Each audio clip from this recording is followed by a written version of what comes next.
ഇംഗ്ലണ്ടിനെതിരെ കളിച്ചപ്പോൾ കളി പുറത്തെടുക്കുകയാണെങ്കിൽ സ്പെയിൻ ഒന്നുമല്ല. Spain Yamal എന്ന് പറഞ്ഞ സ്ട്രൈക്കർ നല്ല ഫോമിലാണ്. ആ വില്യംസ് ഫോമിലല്ല.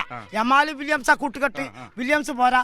അവിടെ പിന്നെ ലൂയിസ് ഡെലഫോണ്ട എന്ന് പറഞ്ഞ കോച്ച് നല്ല തന്ത്രശാലിയായ കോച്ചാണ്. അവിടെ യമാലും ബാർക്കോള, ഒലീസ, ഉസ്മാൻ ഡംബലെ ഓലൊന്നും കളത്തിൽ കാണാത്ത ഒരു അവസ്ഥയാണ് ലൂയിസ് ഡെലഫോണ്ട ഉണ്ടാക്കിയത്. ഡേവിഡ് ഉനൈസൺ സോമൻ ഗോൾ കീപ്പർ നല്ല ഫോമിലാണ്. പൗ ഗുബാസി ഉണ്ട്, ഡാനി ഇവരുണ്ട്, റോബില്ലോ നോർബറ്റ് ഉണ്ട്, കുക്കുർലയുണ്ട്, പെട്രോ പോറയുണ്ട്, മാർട്ടിൻ സുബിമെൻഡിയുണ്ട്.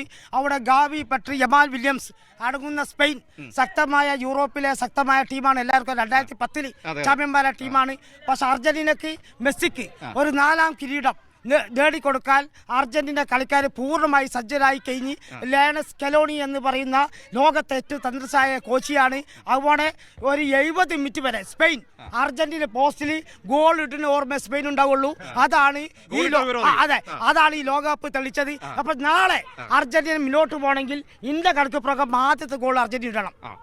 അത് എല്ലാ കളിയും അങ്ങനെ തിരിച്ചു വരണമെന്നൊന്നുമില്ല. പക്ഷെ നാളെ ആദ്യത്തെ ഗോള് അർജന്റീന ഇടണം എന്ന് പറയാൻ കാരണം ഇട്ട് കഴിഞ്ഞാൽ ഈ സ്പെയിൻ ഡിഫൻസ് തകാത്ത ടീമാണ് സ്പെയിൻ.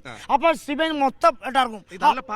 അതെ കുറി ടിക്കറ്റാക്കാം. അപ്പൊ ഒരു ഗോൾ തിരിച്ചടിക്കാൻ ഇറങ്ങും സ്പെയിൻ. ആ സമയത്ത് ദുർബലമാകും സ്പെയിൻ ഡിഫൻസ്. ഒന്നുകൂടി ഇട്ടാൽ സ്പെയിൻ്റെ കഥ കഴിയും. അപ്പൊ ആദ്യം അർജന്റീന ഗോൾ ഇട്ടാൽ വിജയത്തിന് ഒരു പ്രയാസം ഉണ്ടാവില്ല. എന്റെ നിഗമനം.